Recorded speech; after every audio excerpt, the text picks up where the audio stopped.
All right, guys, welcome back to another exciting episode of TNT Podcast. What's going on, baby? How you doing today? I'm doing good. How about good. you? Doing very well myself.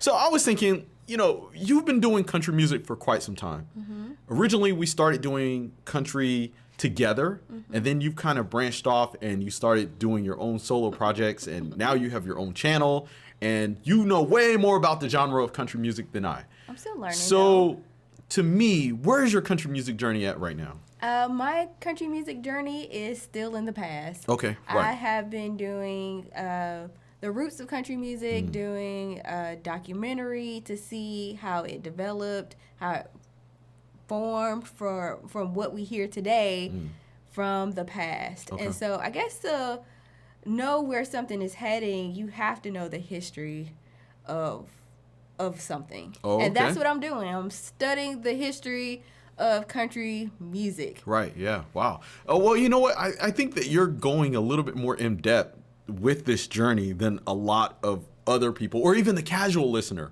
of country music is. Yeah. Because most people would have grown up in a specific genre. Say, for instance, you grew up listening to 90s country, and that's probably all you would listen to and then wouldn't explore anything else in the past. But for me, I think that there's really something magical about older style country music. It's just something that it feels very American.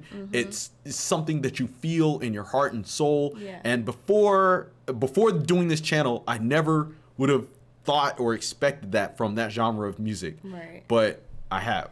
Yeah. So where do you think this genre of music... All right, well, let me put it like this. How would you compare older style country versus newer style country? It's a completely different genre. Oh, yikes. Newer country music almost feels like pop and hip hop. Okay.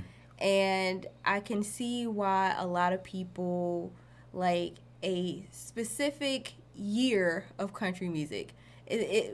After the 90s, it's like... Okay, that's what I was going to say. Most people don't want to hear it because it sounds completely different. But with country music, because it's so American, you have the history of many different genres. You have the blues, you have gospel, and it is birthed from struggle. Okay, right. And when you hear it now, it's very popish. It just sounds different. Okay? Now there are some songs that are really, really good, and I'm trying. A lot of people are trying to help me discover like new country music that actually sounds good. Do you have any new country music artists that you like? I do, and the crazy thing is, most of them I can't remember their name. Oh no! I know. Yikes. I do. Yeah. Now I do. Now Chris Staples, he is not Stapleton. See, that's what I'm saying. But I can name Dolly. I can name, The Hang. Merle Haggard. Yeah. I can name Waylon. Jimmy Rogers. Right. And because they're so memorable, and I'm not trying to say this is not a dig. But it sounded like a dig. Jesus, get it together, babe. I am, but sometimes I have to hear them more often. But because I don't connect with the songs emotionally, like when I heard He Stopped Loving Her Today. Oh, that was George Jones? George Jones. Yeah. When I heard that song, I wept. I have never had a song that made me wept. I didn't just cry, a little tear come da-da-da. I was like, oh my God. And I've never had that happen. And so with That's newer, on the channel? Yeah. Okay. So with newer country music, it might have a little beat and I can do my little thing too, and I can like it, but it's still kind of surface level. Okay. I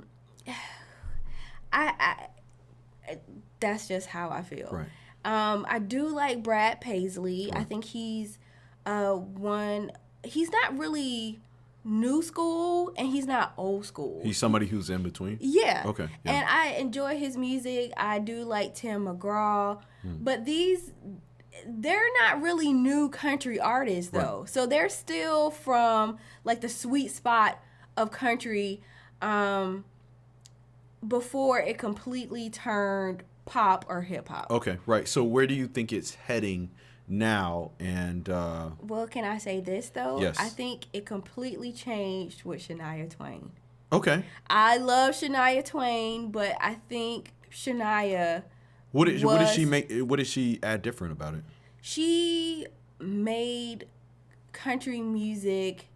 She crossed over. Oh, okay. She was a crossover artist. She's also from Canada. So okay. So a lot of her music. So she opened the door for non-Americans to do country music. I guess so. Yeah. Well, all right. Well, but is that even wrong? You know, because that's the thing. Country music, it feels so American. It feels like certain people are excluded. Music of the heartland. Right. Yeah. People with the exclusion thing and the gatekeeping. As someone who was on the outside looking in. Right. When you see the gatekeeping and you're like, oh my God, I can't believe they don't want this person. It's not even like that. Once you start listening to country music and then you see an artist who never did country before and, you know, all of a sudden they make a song, right? Yeah, you understand where it comes from? Yeah, because it's a culture. Right. It's part of our culture. So many times people say Americans don't have culture, we're bland, we're this. And when people say that, I know they never heard of, listen to country music and they don't know the roots. And that's why I started from the roots. Right. Because it involves so many people like the Irish. Right. And talking about their struggles and also... because from the people of the Appalachian Mountains and just being dirt poor and really trying to make it, but then also having the influence of African Americans with the blues and just who even people like Jimmy Rogers were inspired by, and just seeing the synergy. And people need to hear Jimmy Rogers' story because he was a young kid just hanging out with older black men singing the blues and was inspired by them. And a lot of times with country music and the gatekeeping, you think, oh, they don't like black people. And that's how I felt. And it's a really touchy subject. But when you know the history, you see that's impossible. Right. You see it. And because these artists, they were derivative of those original sounds. Yes. You know, yeah. Okay. Yes, and even made songs about them, paying homage to them. And it's like, why is this narrative being painted? It really makes you think. And so that's why I think it's important to start from the beginning.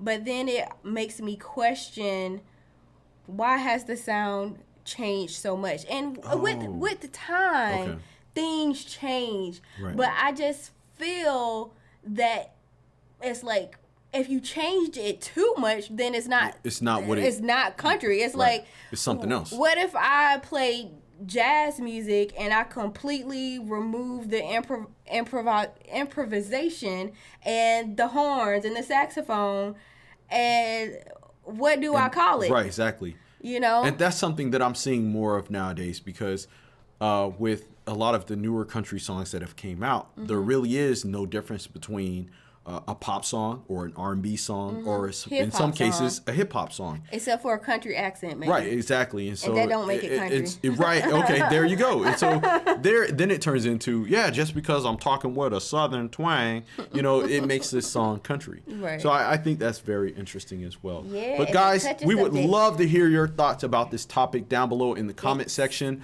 So go ahead and leave them. Drop us a like and subscribe to the channel if you are new here. Yes. And also check out Tasha's page, Tasha Jackson Reactions, right? Yeah. Okay, yeah, and that way you can follow her on her country music and journey. find me on Patreon as well. I have all the... Oh, you're doing the documentaries, the right? Okay, yeah. right, because you can't put those on YouTube. Nope. Yeah, so we'll leave all the links for that down below in the comment section. But of course, guys, we'll see y'all in our next video. Peace!